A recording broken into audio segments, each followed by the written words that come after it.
Byłem nie ci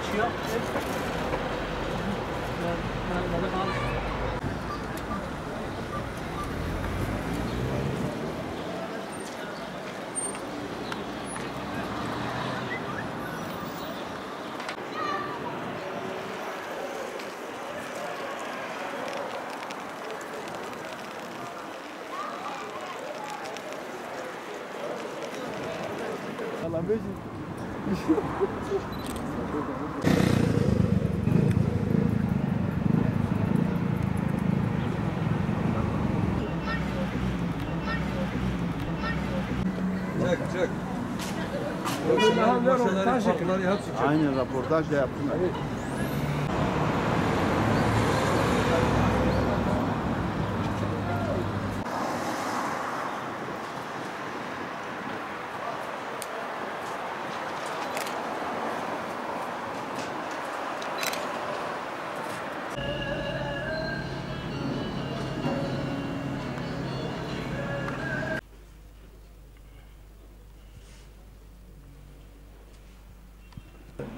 Bu virüs nedeniyle lokantayı gördüğünüz gibi topladık.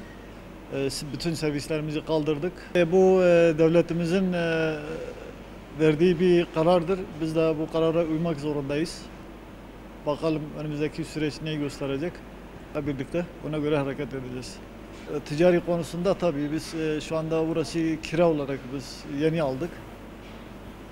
Bizim sıkıntılarımız var tabii. Öyle bir şey varsa tabii yararlanmak istiyoruz. Çok iyi bir karardır. Bütün millet olarak bunu uygulamak zorundayız.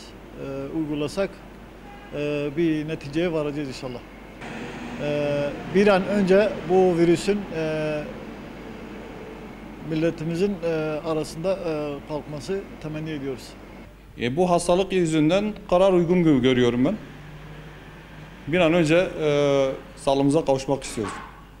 İşler düşüktür. İşte az da değil, çok düşük ama mecburiz, idare edeceğiz. Bu hastalık yüzünden idare edeceğiz.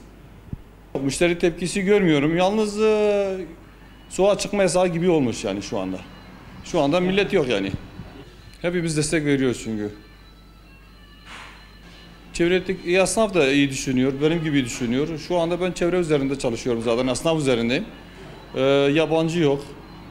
Yerli, sadece yerli üzerinde çalışıyor. O da belirli bir yere kadar şu anda çalışıyoruz. İnşallah daha erken biter. Bir an önce bitmesini istiyoruz. Ya biz her şeyi destekliyoruz dediğim gibi. Ne gerekirse biz hazırız zaten. Bu hastalık bitmesi için ne gerekirse biz hazırız. Gerekirse sokağa çıkma yasağı dahil olursa kapatmaya da razıyız. Yeter ki bir an önce kendi sağlığımıza kavuşmamız lazım. İşte koronavirüsten dolayı tedbirler için burayı kapatmışım. Sandalyeleri, masaları, her yeri falan kaldırmışım. Emniyeti için, halkım için. Şimdilik bu hastalıktan dolayı hizmet veremiyorum. İnşallah bu hastalık ortalıktan, Türkiye'den kaldırılır.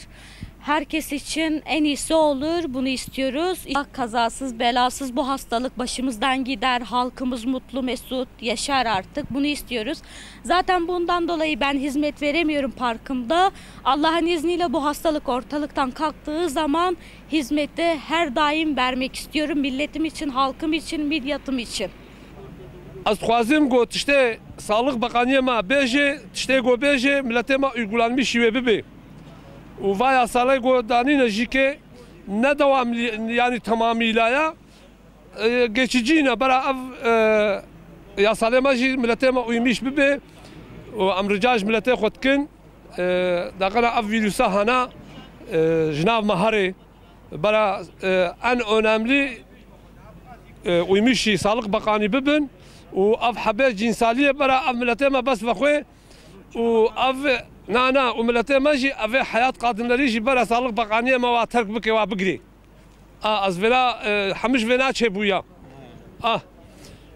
انجو 5 سالی ما الحمدلله şükür az hiç inanmış inankım برای مسلمان زانبن bu Müslümana nakave çet devra go fuhuşli habij الويد كتيا لا مسلمان برا مسلمان inanmış بكن برا هج هفدو هبن وزح مرحبا وتشكيز yanaşmış هفدو نبن inşallah وبرا temizlik en önemli temizlik هج اف نينوكي خو هبن جوا مع قياش وانا فانا برا خدور بقرن انا برا والله بهنا مطن بويا شو عمل مالن شيء منينا جيكي عمل مالن حتى ساعات عصر من المال يبون بهنا مطن بو حبك يمدر كتن قصدا هي الجرك هم هج في شيء هبن امدر نكفن وقتها تشتاقوا دوله جمره قانون اندرميش بك ام ويمشي قانون ببن زي çidi bejim xode ve belayjnav ma bibi. Böyle söylüyorum biliyor musun?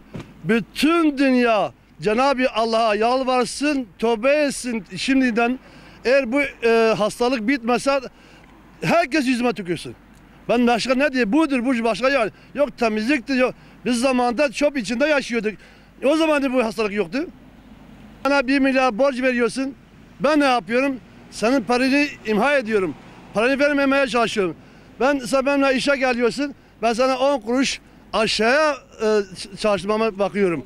Senin paranı vermiyor, hakkını vermiyor. Biz beter olacağız. Biz daha neler göreceğiz. Yani bunu bilin. Biz çok daha büyük şeyler göreceğiz.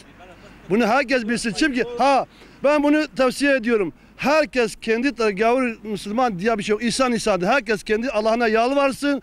Desin ki ya Rabbi Allah'ım ben tövbe ederim. Ben tövbe ediyorum. Ben bu işten vazgeçiyorum. Doğru yola gideceğim. Budur. Ama herkes bunu yapmadı müddetçe biz bunu daha beter göreceğiz. Bu nedir ya? Tabii insan birbirini böyle tembih ederek, birbirine söyleyerek, birbirine teselli ederek yani bunlar iyidir. Tedbir iyidir. Geri kalan Allah'a mahsustur. Ama bence ben okulu bir ay okumamışım 3 gün okudum. Yalnız bence biz bir şey görmeden evvela buna daha bir şey değil. Biz daha büyük şeyler görmeden evvela tövbe etmemiz lazım.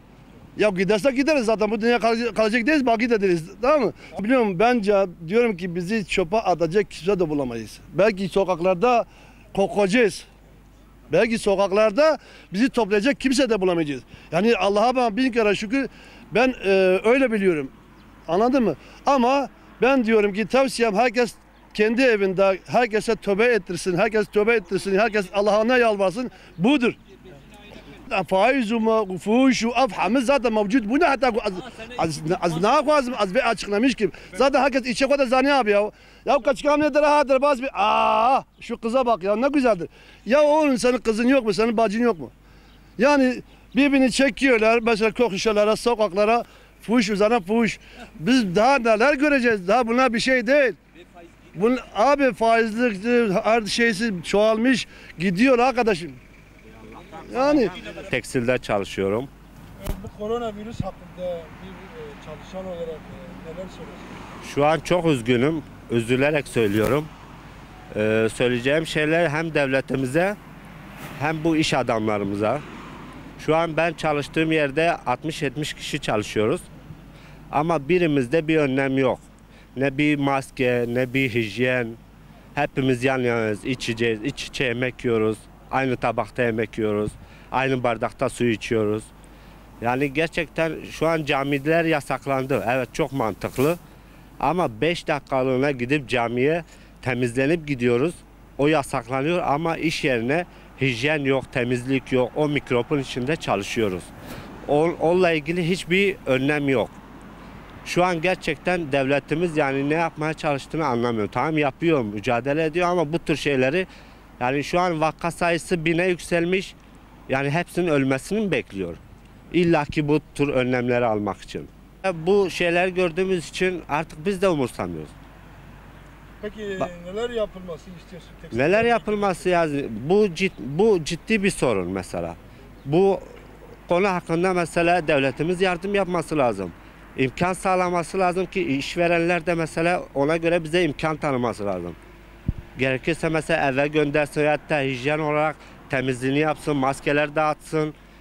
Ne bileyim işe girerken ellerimiz için bir şeyler yapmamız için malzeme koyması lazım. Yani bu tür şeyler çok basit aslında. Ama şu an devletimiz yani zarar etmemek için yani fazla şey yapmıyor. Devletin sorunu mu yoksa işverenin sorunu mu? Devletin sorunu. Çünkü işveren düşünmez bunu. Çünkü zarar etmek istemez. Peki bu konuda işverenlere bir şikayetiniz değil. Şikayetimiz olmaz. Çünkü biz zorlana işe gitmiyoruz. Ama mecburuz gitmeye. Adam demiyor zorlana gel. Ama mecburum gitmeye. Tek bir şöyle mesela, biz illaki asgari ücret demiyoruz. En azından geçimimizi sağlayacak mesela bir erzağımızı, bir şeyimizi karşılasın. Biz 1 ay 2 ayda kimse ölmez. Evimizde kalırız. Sorun değil. Ama bunu düşünmüyorlar. Şu an buna karşı mesela çok üzgünüz. Mecbur gideceğim. Yani ne yapabilirim? Ben şu an hasta olsam bile bilmiyorum. Gideceğim, o kadar insan hasta olacak. Yani dedim şu an hasta olsam bile hastaneye gidemem. Çünkü mesela hastaneye gitsem korkuyorum. Acaba yatırsalar ne yapacağız? Ondan sonra kim bize bakacak? Yani bu tür şeyler dikkate almamız lazım. Ciddi bir mesele.